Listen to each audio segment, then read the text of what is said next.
Careful, the CEO sneered. That piano costs more than your life savings. The janitor froze, her hand inches from the keys, but behind her silence was a symphony the world hadn't heard yet. This is the astonishing journey of Maya Lennox, a quiet janitor who was laughed at for touching a grand piano in a corporate lobby, only to sit down one day and play with such haunting brilliance that it silenced billionaires, exposed a corrupt CEO, and transformed a company forever. What began as humiliation turned into poetic justice. But Maya didn't stop at reclaiming her voice. She created a movement that gave voice to thousands more. A story of hidden genius, redemption, and the quiet strength of those the world forgets, until they rise. Now, before we dive deeper, please like and subscribe to our channel. We share powerful, meaningful stories like this every day. And drop a comment below to let us know what time and where you're watching from. Thank you so much, and now let's get back to the story. Don't touch that. The voice cut through the quiet like glass breaking. It's worth more than you'll ever make cleaning these floors. Maya froze mid-reach, her fingers inches from the polished lid of the Steinway Grand. The morning light spilled through the skyscraper's arched windows, catching every swirl in the marble beneath her shoes, every smudge she'd buffed out before the executives arrived. She turned slowly. Gregory Langston stood across the atrium, coffee in hand, crisp suit unwrinkled as his disdain. The CEO's voice carried, just enough for the nearby assistants and early arriving VPs to glance over. "I wasn't going to play it," Maya said, her voice soft. "Just dusting." Gregory smirked. "Sure you were. That piano wasn't built for calloused hands." A few chuckles echoed from the marble staircase. Maya simply nodded and pulled her cloth from the side of her cart. She wiped the corner of the instrument gently, then stepped away. Gregory's gaze lingered longer than necessary, as if daring her to break some unwritten rule of who was allowed to touch beauty and who merely swept around it. When he finally turned and walked off, Maya exhaled. The atrium returned to silence, but something invisible had shifted, like a storm cloud curling in from a horizon no one else had bothered to look toward. The piano sat quiet, reflecting sunlight and arrogance. She passed it every morning, and every morning, something inside her stirred a little more. That night, long after the final glass had been cleared from a boardroom toast, Maya returned. Alone. The cleaning staff had clocked out early. The night was hers. The building after dark was a different world, less polished, more human. The fluorescent lights in the hallway dimmed after hours, casting long shadows across the floor. The echo of her mop was a rhythm she'd grown used to. But tonight, she paused at the piano again. She looked around. No one. No cameras, at least not ones that still worked in the far corners of the lobby. She reached out and slowly lifted the fallboard, revealing ivory keys that shimmered like frozen silk. Her fingers hovered above the middle octave, unsure. Then they fell gently. The first note was a whisper, like memory waking. Then came another, and another. The lobby filled with music, not loud, not demanding, but delicate, like the voice of someone who hadn't spoken in years and was remembering how. Her fingers moved as if independent from thought, weaving a melody so rich with longing that even the cold tile seemed to soften. She didn't notice the old night guard at first. Mr. Bennett stood by the elevator, holding his thermos, forgotten. His lips parted in awe. He knew that piece. It was Chopin, yes, but it was also something more. It had a pulse that lived beneath the notes, a grief that couldn't be faked, only felt. When Maya's hands finally stilled, the silence that followed felt sacred. "You play like someone who's lived," Mr. Bennett said softly, stepping forward. She startled, but didn't speak. "Where'd you learn that?" he asked, eyes glinting beneath thick white brows. Maya smiled faintly. "A long time ago. You play better than anyone I've ever heard walk through here, and I've worked in this building for 23 years. She shrugged, lowering the piano lid slowly. "It's not for here. People don't want the janitor playing piano." He studied her. "That man today, Langston, he's got power but not depth. What you just played, that's depth." She gave a small laugh. "That and $3 will get me a cup of coffee." Mr. Bennett tilted his head. "Maybe. Or maybe it's worth something more." But Maya was already reaching for her cart, the performance folding back into the rhythm of bleach and silence. Still, the melody lingered, curling in the air like perfume. The next morning, Maya arrived early. She always did. The building before dawn was hers in a way no one could take from her. The elevators chimed, briefcases clicked, and heels tapped with purpose. Maya mopped around them all like a ghost. But the whispers started. Heard she played last night. I thought that piano was locked. No, Bennett said she played Chopin, flawlessly. Gregory's gonna lose it. By noon, Gregory had heard. He summoned her. She arrived in the executive lounge, holding her mop like a shield. You played the piano? He asked bluntly, his voice low but sharp. She nodded once. He stepped closer. Who gave you permission? No one, she answered. I was alone. Gregory stared at her for a long moment, then looked toward his assistant. Clear the room. When the others had gone, he turned back. I don't know what kind of sob story you're trying to angle here, but let's be clear. You work here to clean, not to entertain. You don't touch things that aren't yours. I didn't break anything, she said evenly. I just played. He walked closer, invading the space she never liked anyone near. That piano was gifted by a royal patron, flown in from Berlin. It's insured for $500,000. And you? He looked her over, eyes sweeping across her uniform like an insult. You think you can just use it like it's a bar stool? Her jaw clenched, but she said nothing. Gregory leaned in, voice cold. If I ever catch you near that piano again, you're gone. Understand? Maya stared at him, 1,000 words inside her chest, but only 2 escaped. Yes, sir. He turned away before she did. That night, she didn't play. She didn't even stop. She walked past the piano like it was air. But something had cracked, and it wasn't the keys. What Gregory didn't see, what none of them saw, was that her silence wasn't surrender. It was patience. The kind of patience you only develop after losing everything. Because years ago, before she ever held a mop, before her name had been replaced with hey and excuse me, Maya performed on stages that echoed in cities she'd barely been old enough to pronounce. Her fingers had won scholarships. Her name had been printed in reviews. But life wasn't printed. Life erased. The car accident took both her parents. The system lost her paperwork. The scholarship was revoked. And one morning, the piano she loved more than air itself was gone. She cleaned because it was quiet work. Work that gave her a roof and no eyes on her. But music lived under her skin like breath, like marrow. And once in a while, like last night, it fought to rise. Mr. Bennett waited for her that Friday. Not with a mop, with a folded newspaper clipping. I went digging through some boxes, he said. Recognize that piece you played. Then your face. He handed it to her. There, in faded ink, was a photo of a teenage girl at a Steinway, hands frozen mid-phrase. The headline read, Prodigy Maya Lennox stuns Paris Conservatory. Her breath caught. I never forgot it, he said. Now I know why. Tears stung the edges of her eyes, not from pain, but recognition. Proof she hadn't imagined that life, that the years hadn't made her invisible after all. I'm nobody now, she said softly. Mr. Bennett shook his head. Not true, you're just in hiding. She folded the paper slowly and tucked it into her pocket. Maybe it didn't change her life right away. Maybe she still had a cart to push. But something about knowing someone remembered was enough to light the smallest spark. And small sparks in the right hands could start revolutions. It was the weekend of the spring gala, the kind of event where executives pretended to like wine they couldn't pronounce, and string quartets played songs no one really listened to. The marble lobby was transformed with golden lighting, suspended glass chandeliers, and tables draped in ivory silk.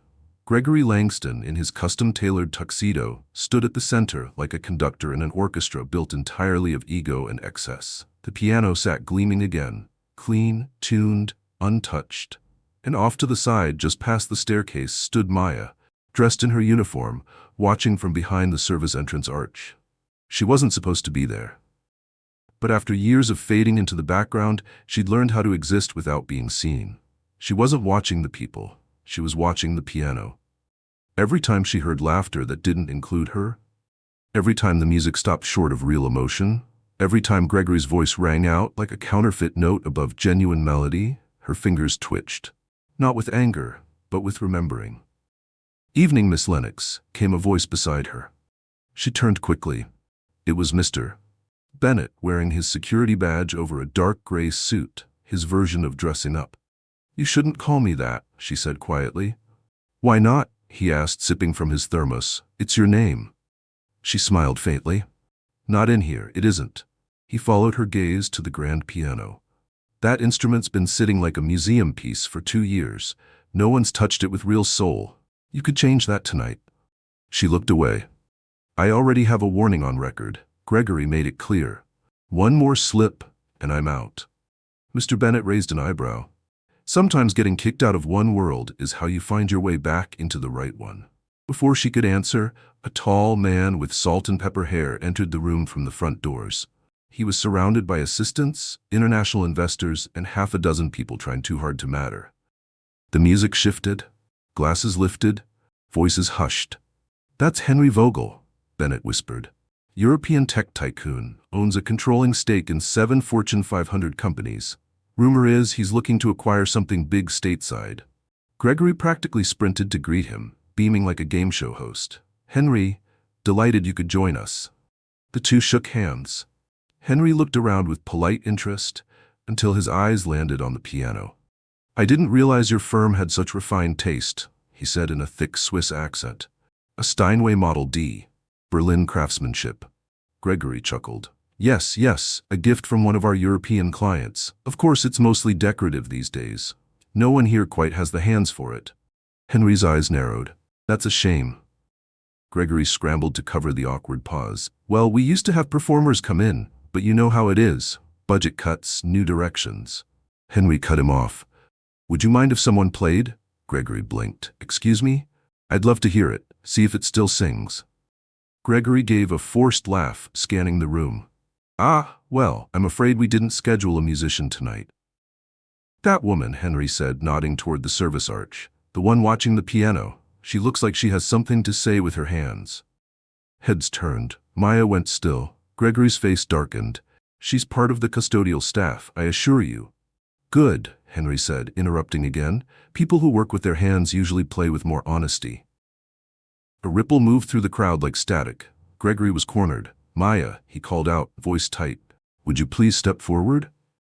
She hesitated, heart pounding. Maya, Mr. Vogel would like to hear someone play. Do us the honor. Every eye was on her now. Executives, interns, clients, people who hadn't acknowledged her presence in years. Their gazes burned with curiosity, skepticism, some with amusement. Her feet moved before her mind could catch up. As she crossed the floor, whispers rose behind her like wind in tall grass. She's really going to do it? Is this a joke? She's just the janitor. But then she reached the piano and the world slowed. She sat, adjusted the bench, ran her fingers across the keys like reuniting with an old friend. She didn't look up, didn't seek permission. She simply played. And what emerged wasn't timid or apologetic. It was powerful. The room fell silent, not because they were told to, but because her music demanded it. A haunting prelude cascaded into a storm of emotion, notes blooming and folding like petals under rain. Her fingers were fire and silk, her eyes closed, her soul cracked open. The atrium transformed. In those few minutes, no one remembered she was the janitor. No one cared. The melody swelled to a heartbreaking crescendo, then melted into a hush so fragile that even the breath of a nearby guest dared not break it. When she stopped, her hands hovered in the air, as if reluctant to let go. Then silence. Pure, stunned, reverent silence. Until applause. First scattered, then rising, then thunderous. Henry Vogel stood clapping with both hands. Mon Dieu, he whispered. That was not the hands of a custodian. Maya stood slowly. She didn't bow, she didn't smile, she simply nodded and stepped away. As she passed Gregory, their eyes locked. His face was unreadable. Anger, disbelief, perhaps fear. She returned to her place beside Mr. Bennet, who was grinning like a proud uncle at a graduation. You just changed everything, he whispered. But Maya's heart was a storm, not because she was afraid, because she wasn't anymore. Henry approached her a moment later, away from the crowd. You have a name, yes? Maya Lennox. His eyes widened. From Paris Conservatory? She nodded. I saw you perform years ago, then you vanished. I had to, she said. Life took over. Henry's expression turned serious. Would you come by our offices next week? I have something I'd like to discuss. She hesitated. I'm not looking for favors. He shook his head. I'm offering a seat at the table. Behind them, Gregory watched, jaw clenched. His entire evening had shifted, and he hadn't even seen it coming. Because sometimes, the most dangerous person in the room is the one everyone forgets. And Maya Lennox had just reminded them all, without a word, that forgotten doesn't mean gone. Monday arrived cloaked in gray skies and still air, but the building buzzed with a different kind of electricity.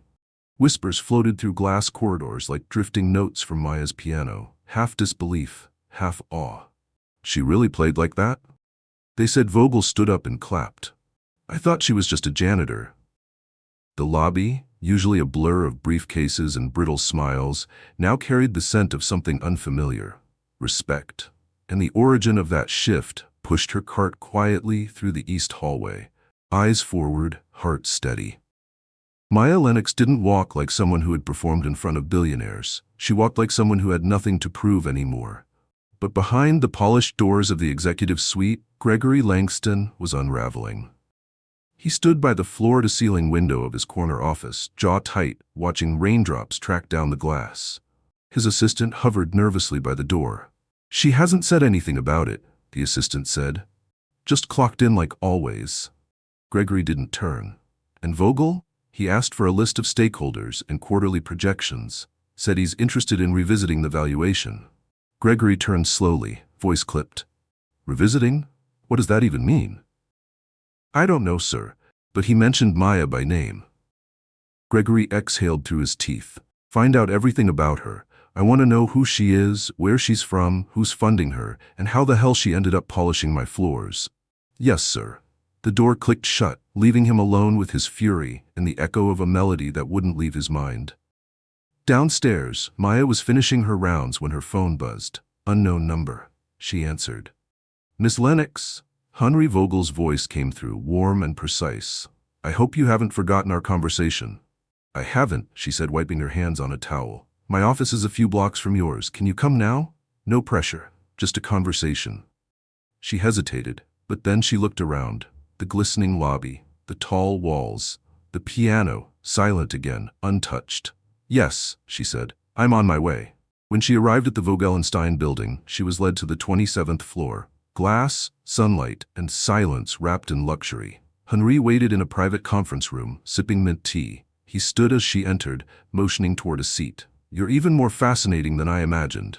I'm not sure that's true, she said, sliding into the chair. He chuckled. Modesty is good, but not if it keeps you from your purpose. He tapped a tablet on the table. Her name appeared on the screen. Maya Lennox, age 34, former prodigy, conservatory scholarship, and then a long gap. I've seen thousands of resumes, Maya. Yours is the only one that makes me feel like I missed something important in the world. She said nothing. Henry leaned forward. Why did you stop? I didn't want to. Life happened. Parents died. Bills arrived. Music doesn't pay unless someone chooses you. He nodded slowly. And now? She met his gaze. Now I'm done waiting to be chosen. The words surprised even her. But they felt true. Henry smiled. That's exactly why I brought you here. He pulled up a presentation. Langston's company. Financials, projections, vulnerabilities. I've been circling their tech division for months. But the leadership lacks soul. They bleed money for vanity. They bury innovation under arrogance. And you want me to help fix that? I want you to lead it. She blinked. I'm a janitor, Mr. Vogel. You're an artist, he said. And artists see what others don't. They listen. They shape emotion into action. I don't need another suit. I need someone with vision. And you, Maya Lennox, you have it. He slid a document toward her. A proposal. A partnership. You'd come in as a strategic advisor with the option to acquire equity over time, but I'll back you from the start. She stared at the paper. I don't know anything about business. Henry leaned back. Good. That means you won't lie like the rest of them. For a long moment, the only sound was the soft click of the rain against the windows. Then she picked up the pen and signed. Back at Langston Enterprises, Gregory sat in his boardroom trying to stabilize the ground beneath his feet. But investors were restless. Emails flew faster than answers, and Vogel's office had gone quiet after requesting internal projections, a silence more dangerous than criticism. So when Maya walked into the lobby in a navy blue coat, hair tied back, clipboard in hand, the receptionists paused mid-conversation. She looked different, sharper, taller somehow.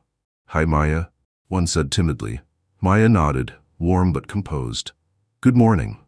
Then she walked past them, straight into the elevator, and rode to the top floor. Gregory nearly choked when she entered. "What are you doing up here?" he snapped. "You don't have clearance for—" "I do now," she said, setting the folder on the table. "As of this morning, I've joined Vogel's executive team. We're reviewing departmental efficiency." His jaw worked in silence. "You're what?" he finally managed. "You heard me. I'm not letting a janitor dig through my company." "You don't have a choice," she said calmly. "Henry owns 18%, and he just placed me in charge of streamlining operations." "You're not qualified." She met his eyes. "Neither were you, but at least I know what it's like to build something with my hands."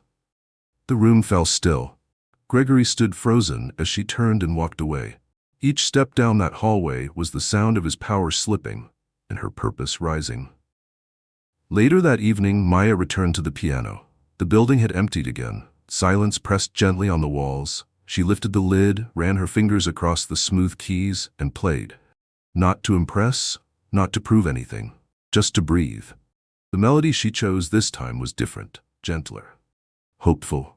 A quiet storm retreating to make space for sunlight.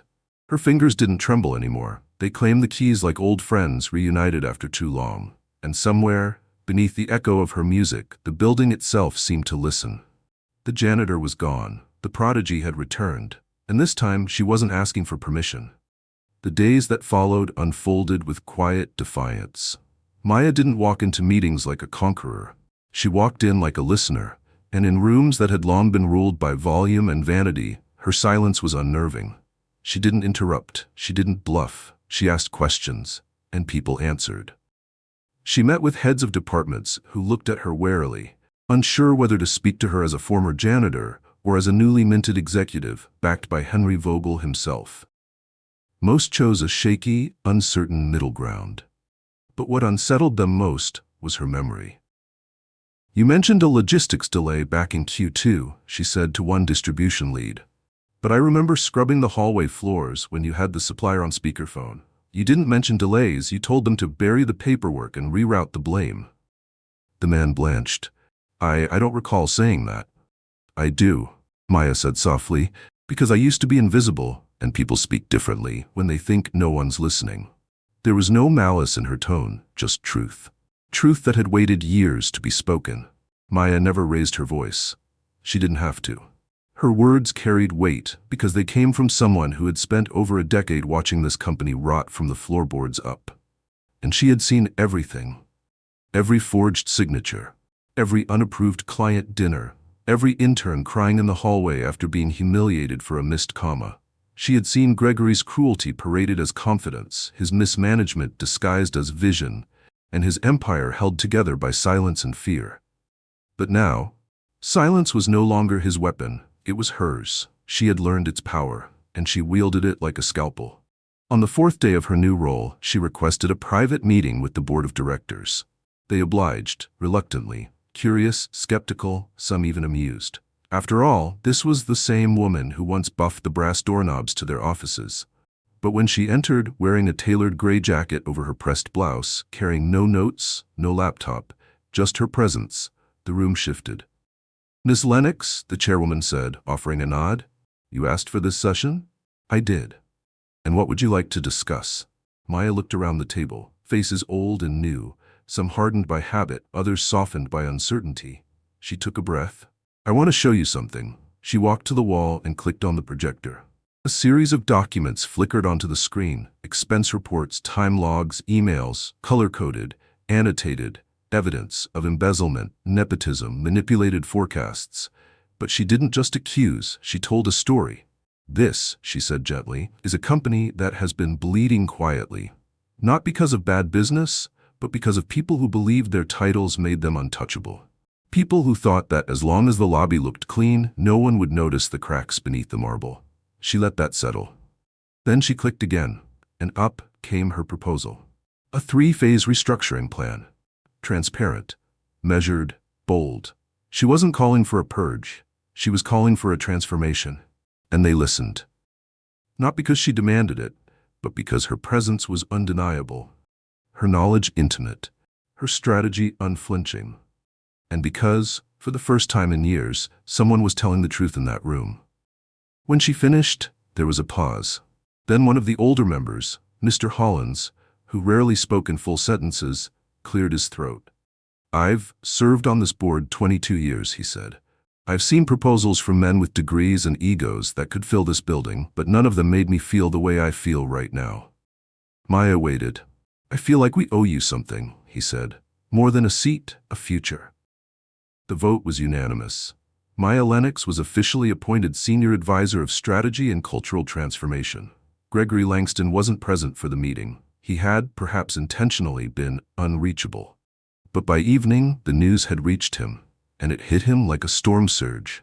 He stormed into her temporary office, a modest glass-walled room on the 5th floor once used for internal training, without knocking. "You little liar," he seethed. "You played everyone." Maya looked up from her desk calmly. "I told the truth. You just didn't believe I could." He walked in, slamming the door behind him. "You think you can turn my company into your redemption project? I built this place." "You exploited it," she said. "I just swept around your mess. Until now." His face flushed. "You're nothing but a glorified pianist in a janitor's uniform." Maya rose slowly, her voice like silk over steel.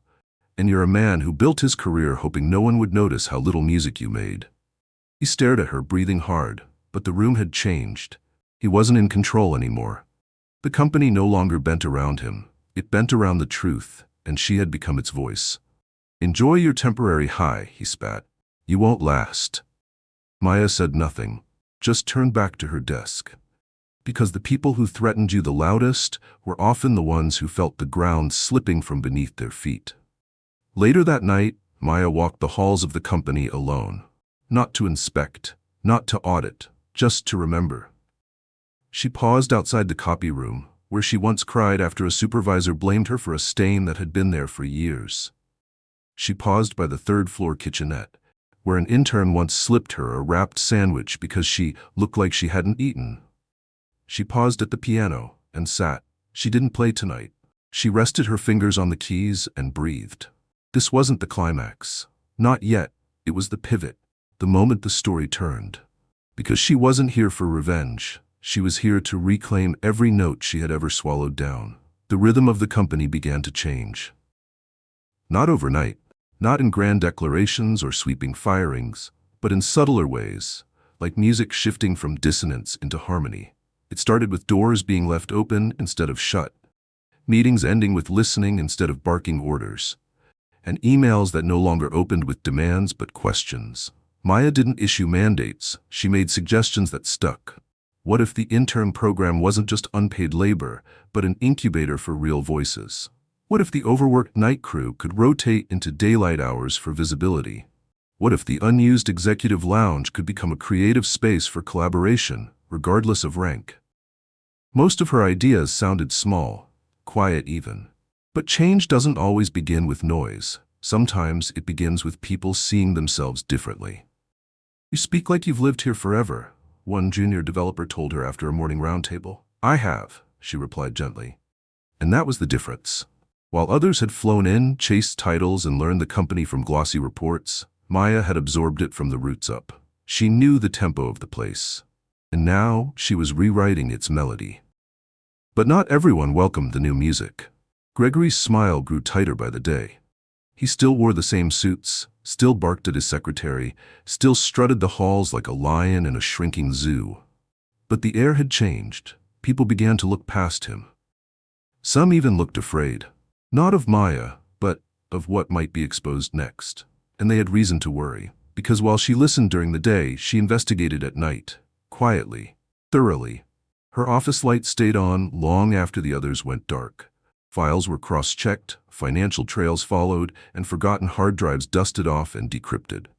She never accused anyone without proof. But she found plenty of it. False invoices under Gregory's name. Fake consulting contracts linked to shell accounts. Bonuses paid to ghost employees, names pulled from staff who had resigned years ago. She didn't rush to reveal it. She waited. She wanted the story to be undeniable when it came out. The final note couldn't just be dramatic. It had to be in tune. Until then, she focused on restoring dignity where it had been starved. She brought back Yolanda, a beloved cafeteria manager fired 2 years prior for budget cuts.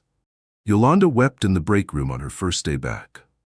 I never thought I'd walk these halls again, she whispered, not after what they said about me. Maya only smiled. They don't write the story anymore. You do. She reinstated scholarships for the children of hourly employees, added wellness hours for janitorial staff, and every Friday she hosted an open piano hour in the lobby where anyone could play. It became the most attended moment of the week. Managers played lullabies they learned from their grandmothers. Interns played video game themes in classical fusion.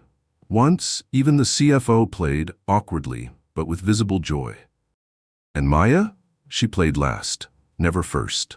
Because the moment wasn't about showcasing talent. It was about reminding the building that every soul inside it still had something beautiful left to give. But as the company warmed to her leadership, shadows began to gather around Gregory. He grew erratic, canceling meetings, whispering with legal counsel, demanding audits of departments he didn't control anymore. And then, it happened. Late one afternoon, as Maya was reviewing quarterly goals with the investor board via video call, Gregory barged into the room holding a file. "I need to speak," he announced, eyes wild. Henry Vogel, calling in from Geneva, blinked through the screen. Gregory were mid-presentation. "This can't wait," Maya stood calmly. "Then speak." He slammed the file on the table. "This woman, this imposter, you've all fallen for her act. But I found discrepancies. She lied about her credentials, lied about her degrees. She's not who she says she is." Maya didn't flinch. Henry narrowed his eyes. "And what proof do you have?" "These," Gregory said, flinging open the folder, revealing printed records, scribbled notes, red circles like the pages had been bled on. She never finished her certification at the conservatory. She disappeared from the music world before completing her program.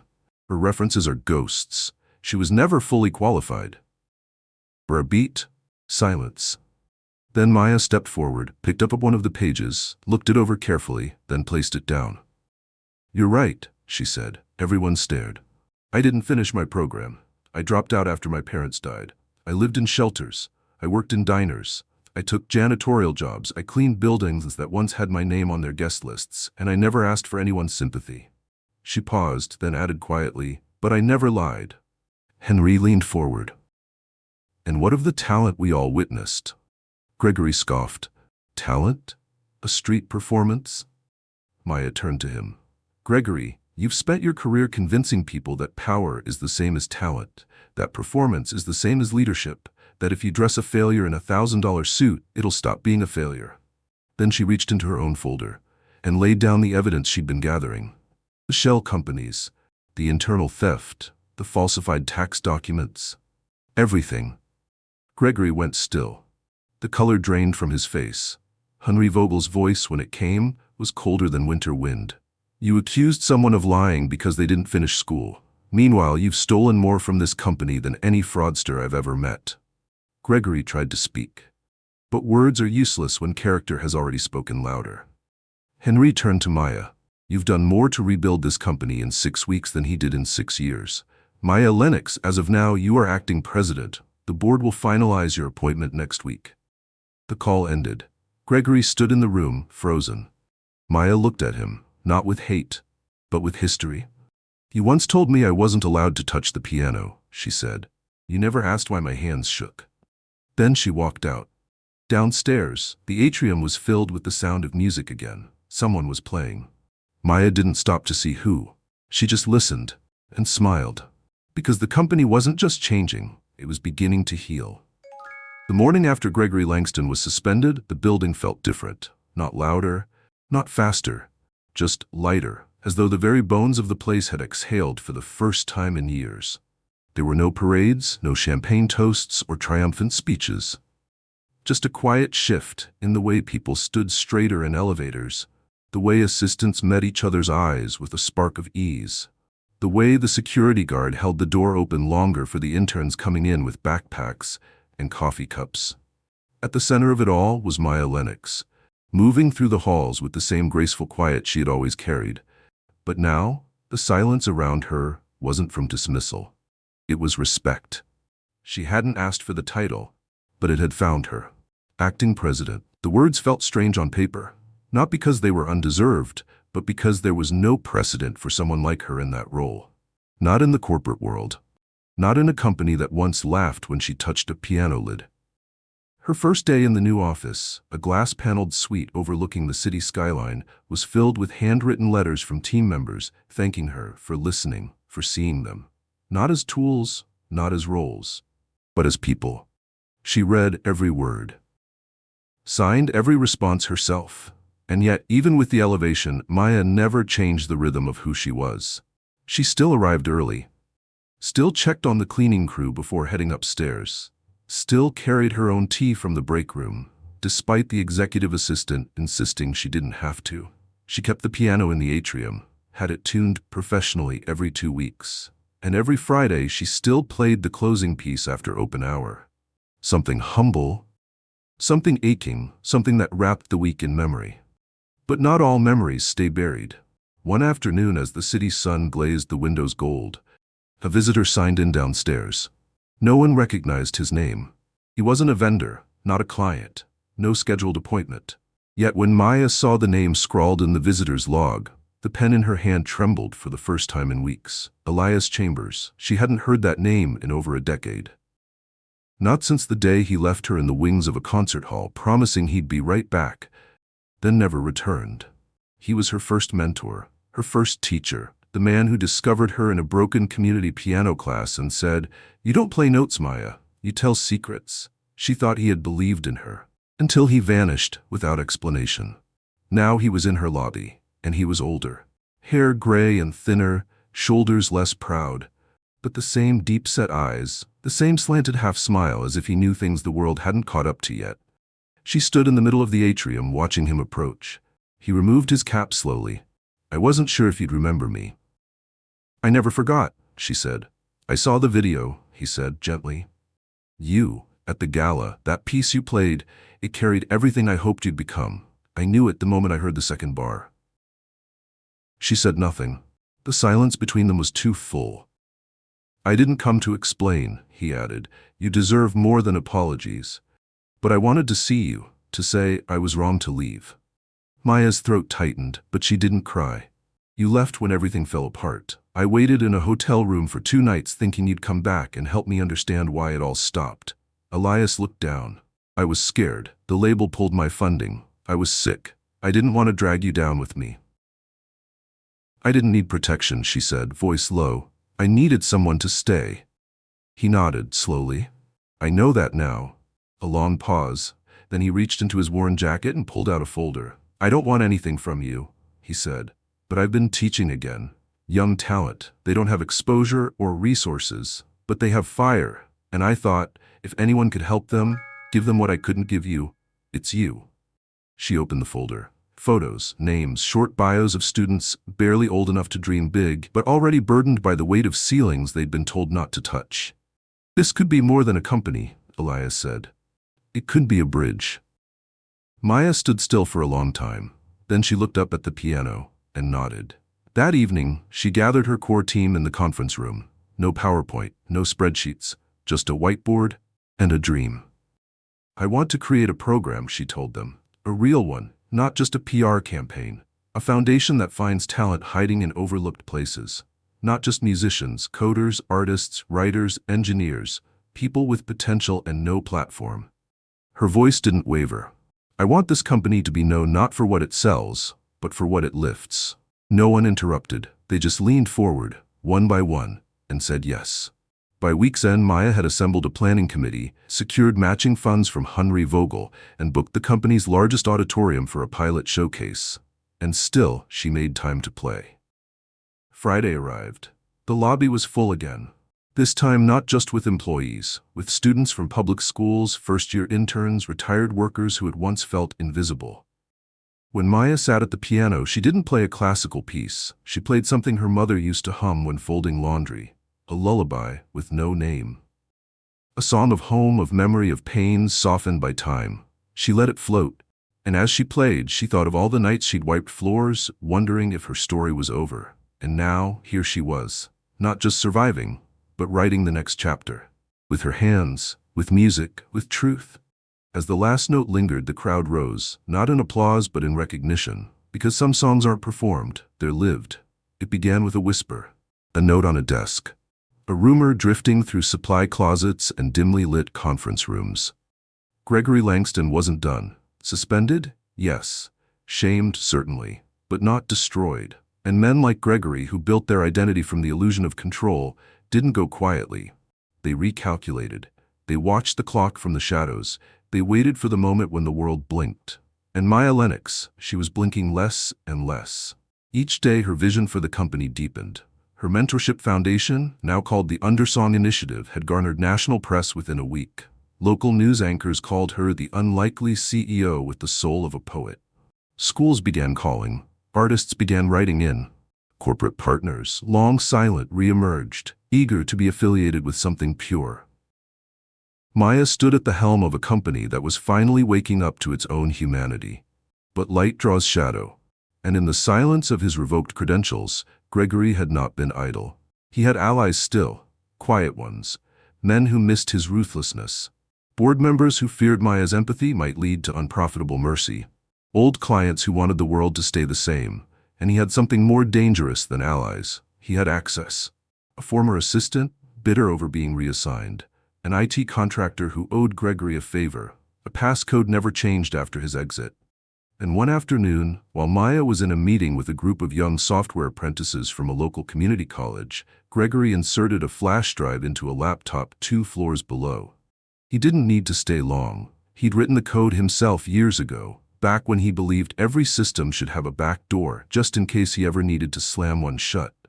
The code was elegant, cruel, and silent. He didn't want to bring the company down. He wanted to bring her down. Maya, the janitor who dared to lead, the girl who once cried in a stairwell over a broken mop. He would erase her, the same way the world had once tried to. But Maya wasn't that girl anymore. She had built safeguards, not from paranoia, but from instinct. She had lived too long in silence, not to sense when the music shifted. It was the head of cybersecurity who found the first trace. Unusual packet behavior, he told her late one evening, his voice tight. Someone's trying to pull files from the inside, financials, donor rosters, even early-stage audits, but they're ghosting their IP trail. This isn't amateur work. Maya leaned forward. Do you know where it's coming from? He hesitated. That's the strange part. The access code? It's an old one. Yours. She didn't speak at first, just let the air still. Then she said, it's Gregory. The tech head blinked, but he's locked out of the system. She met his eyes. Not if he planned for this years ago. That night, she stayed in the office until the stars bent over the skyline. She pulled the logs herself, cross-referenced timestamps. Something in her still remembered how to sort truth from static. When she was finished, she leaned back in her chair, heart quiet. He was trying to dismantle the Undersong Initiative. That was the target. The files being scraped were not just sensitive, they were fragile. Letters from underprivileged applicants, early reviews from internal staff, testimonies about workplace trauma and healing, documents not yet ready for public light. And he planned to leak them, not to attack the company, to stain her name. She could see it already. A headline whispered into the wrong ears, CEO exploits employee testimonies for PR gain. Even if disproved, the damage would scar. Maya closed her eyes.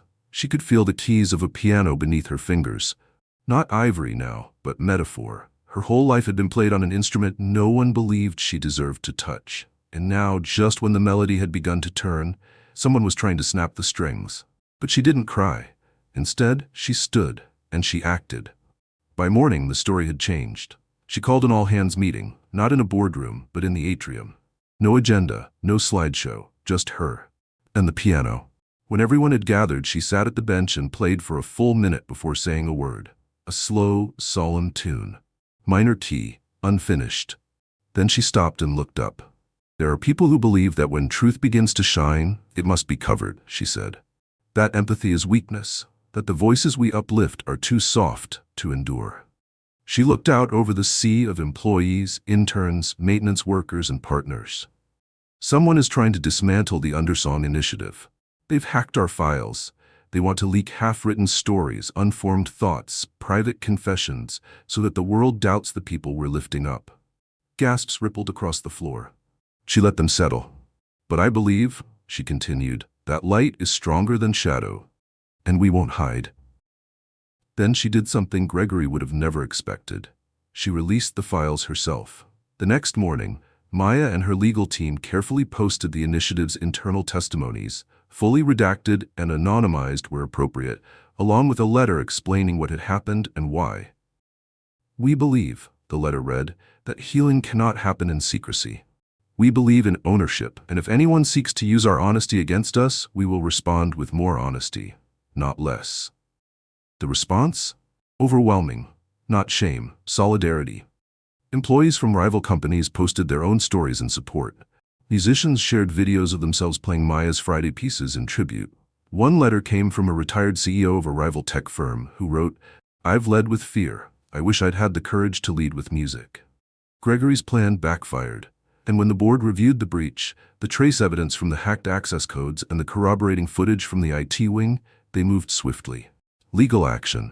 Full banishment. Assets frozen. Reputation dissolved. His final email bounced back unopened. And Maya? She didn't celebrate. She returned to her desk and kept building. Because vengeance isn't the end of a story. Transformation is. Snow fell like silence that morning, soft, steady, as if the sky itself had paused to listen. Maya stood by the window of her office, hands wrapped around a warm cup of ginger tea. Below her, the city moved slowly, blanketed in white. Even the cars seemed gentler somehow, as if everything had taken a breath. She hadn't planned on attending the summit.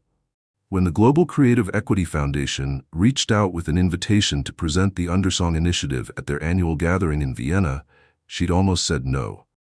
Not because she didn't believe in the mission, but because sometimes even strength needs rest. And after what Gregory had tried to do, she had wanted stillness.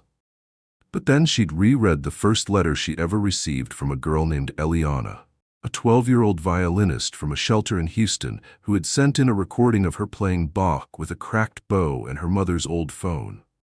"I don't know if I'm good," the girl had written, "but when I play, I feel like I can breathe." Maya had cried reading it the first time. She cried again now, and she booked the ticket.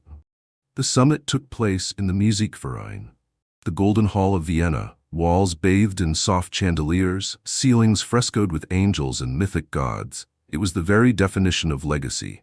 And yet, as Maya stood backstage waiting for her name to be called, she felt none of the nerves she expected. She didn't belong here. Not because she was unworthy, but because she had learned something most of the people in that room hadn't. You don't need legacy when you have impact. When her name echoed through the auditorium, she stepped forward slowly, dressed in a midnight blue gown, hair swept back, no jewelry, just herself. And as she looked out over the crowd of dignitaries, patrons, investors, and artists, she didn't speak from a script. She spoke from memory. "I used to clean a building where I wasn't allowed to touch the piano," she began, her voice steady. "They said my hands weren't made for music, that I didn't belong."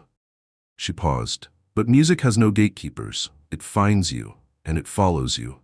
Even into janitors' closets and midnight shifts. It teaches you that you can lose everything and still not be broken." The room hushed.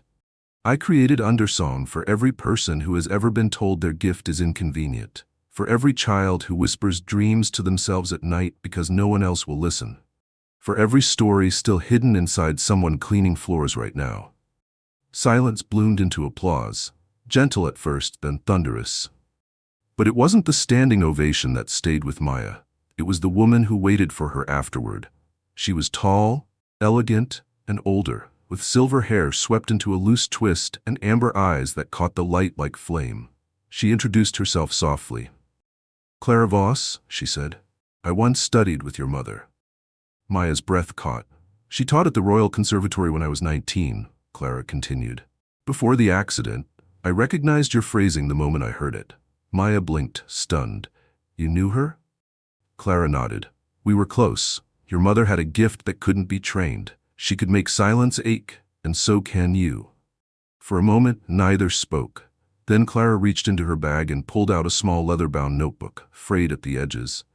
She used to keep this in the faculty lounge. Notes, fragments, pieces of compositions she never finished. I saved it before they cleared her office. Maya took the book with trembling hands. She opened the cover. The handwriting was unmistakable, her mother's, Tiny sketches of melody hastily drawn, words in the margins. For M.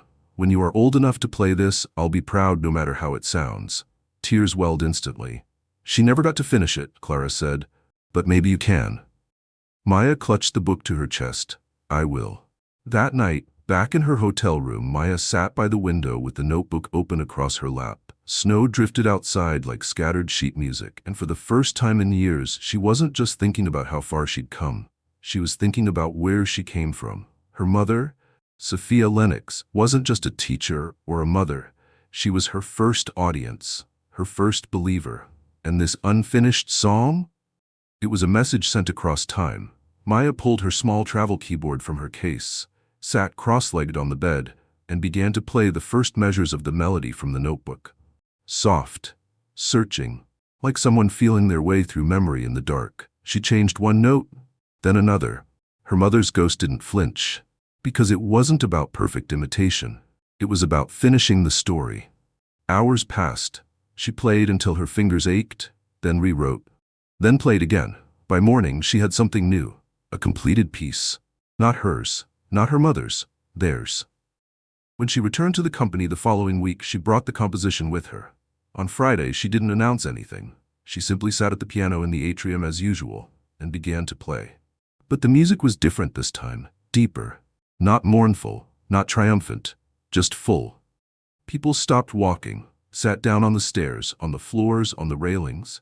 The melody moved through the marble like light through water. Every note was a thread between generations, between wounds and healing, between silence and voice. When it ended, the silence that followed was sacred. And Maya spoke only once for my mother.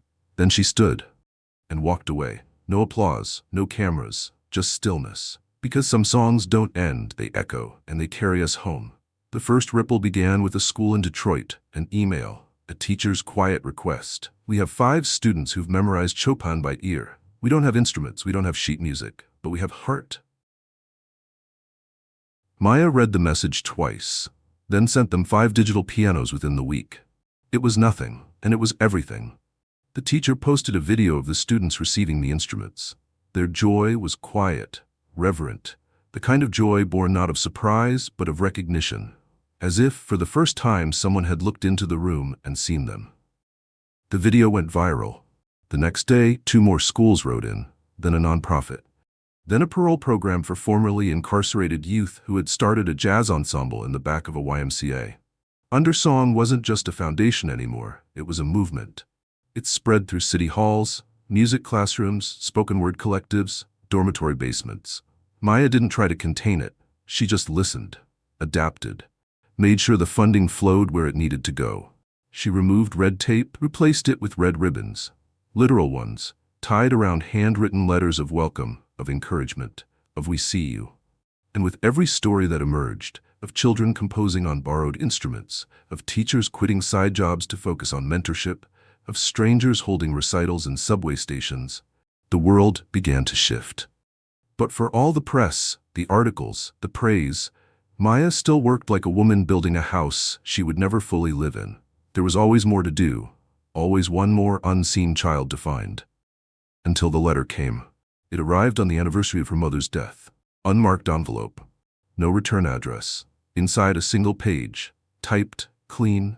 Maya, I saw you play in Vienna. I knew you would finish the song. There's something you should see. Meet me at the old Lennox estate. Midnight. Come alone. See. She stared at it for a long time. There were no estates left under the Lennox name. Not officially. After the crash that claimed her parents, the family's holdings had been liquidated. But there had been a cottage once, hidden in the woods 2 hours outside the city, a place they used to call the Quiet House. She hadn't been there since she was 16. That night, she drove, alone. No GPS, just memory. The roads wound through familiar forests, the trees bare and brittle with winter. She passed the old stone bridge where her father once lifted her onto his shoulders, telling her stories about fallen stars. Past the rusted sign that had once read Private Lane, now nearly devoured by ivy. When she arrived, the house was still standing. Barely. The windows were clouded with dust. The porch steps were soft with rot. But the door was ajar, as if memory itself had left it open. Inside, time had slowed. Furniture covered in white sheets. old oil lamps in corners. A single piano in the center of the parlor, its legs cracked, its keys yellowed like forgotten teeth. And someone sitting at it. A woman. Hair short, silvered, face sharp with age and grace. Maya's breath caught. "Clara?" The woman looked up and smiled. "You came. I thought you were in Berlin." "I was, but I needed to give you something in person." She rose, walked to the fireplace and pulled a small metal box from the hearth. "I kept this hidden for years. It wasn't mine to open." She handed it to Maya. It was old. Familiar. Her father's initials etched into the brass. Inside, photographs, letters, and a will. She sat down slowly, pulling each piece out with care. The photographs were of her parents in their youth, laughing beside a lake, fingers entwined on the keys of the very piano in the room. One photo, worn nearly through, showed a baby wrapped in her mother's scarf, her eyes wide, mouth open mid-laugh. Then the letters. Love letters, between her parents.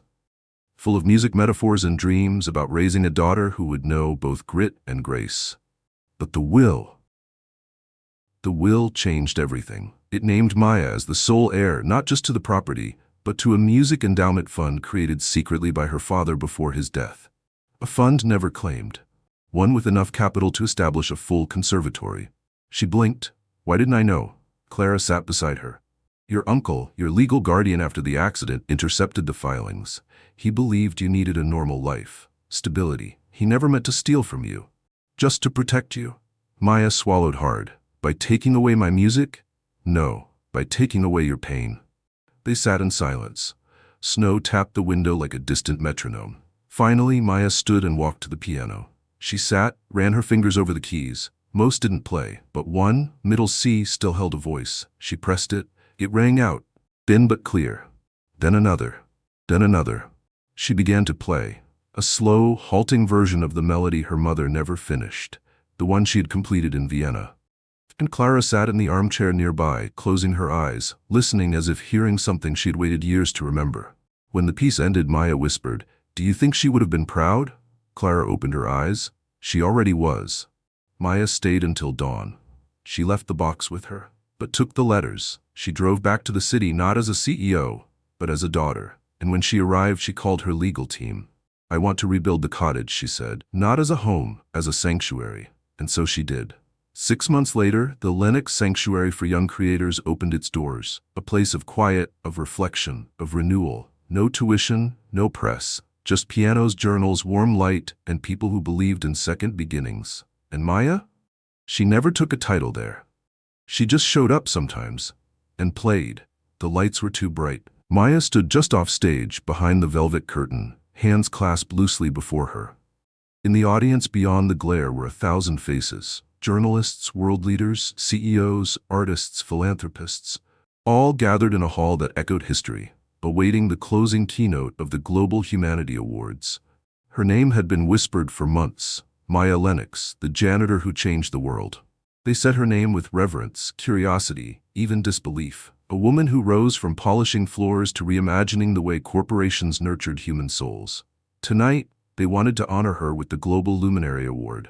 An accolade reserved for pioneers of cultural transformation, the kind of award that cemented legacy. Her speech had been written, memorized, revised twice, and yet, as she waited, she hadn't decided if she would give it. The curtain shifted. A soft voice, "Miss Lennox, you're up in 90 seconds."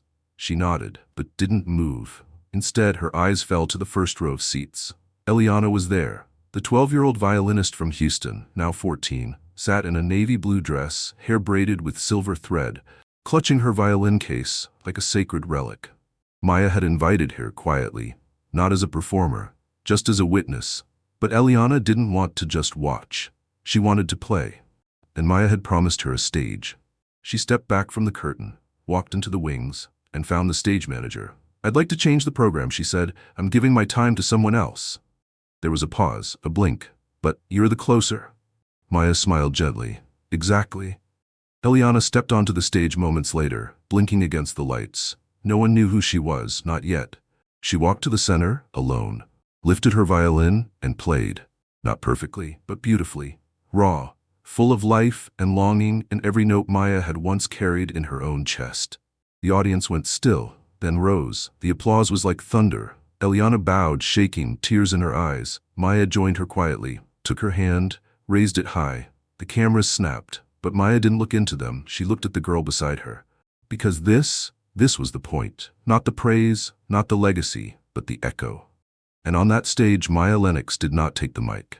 She took a step back and let the future sing. In a world that too often defines people by their resumes, Maya Lennox taught us something far more enduring, that purpose is not given by title, but discovered in silence. Her journey, from a ridiculed janitor to a global leader in arts and empathy, was never about proving herself to the world. It was about healing it. She reminded us that music, like truth, doesn't need permission to exist. It only needs someone brave enough to play the first note. And when given the choice between taking the spotlight or lifting someone else into it, Maya chose the latter, because real power isn't in being seen. It's in helping others feel seen. We carry that forward now. In every note, in every hand extended toward someone who's been told they don't belong, because they do, and so do you. There was a time when Maya Lennox was told to stay in the shadows, to clean up after others, and never dream beyond the keys she wasn't allowed to touch. But life doesn't ask permission when purpose is calling. Maya's journey from janitor to global leader wasn't paved by status. It was carved through courage, grace, and the power of staying true to her voice when the world tried to silence it. She didn't rise by fighting for a seat at someone else's table. She built her own, and then pulled up chairs for everyone who had been overlooked. This story reminds us, where you start doesn't define where you finish. The world may not always recognize your worth at first glance, but talent, heart, and quiet resilience will always find a way to shine, even if it takes time. So if you've ever been underestimated, if your hands have been calloused from labor instead of applause, remember Maya. She didn't wait for permission to be seen. She played anyway, and in doing so, she taught the world to listen.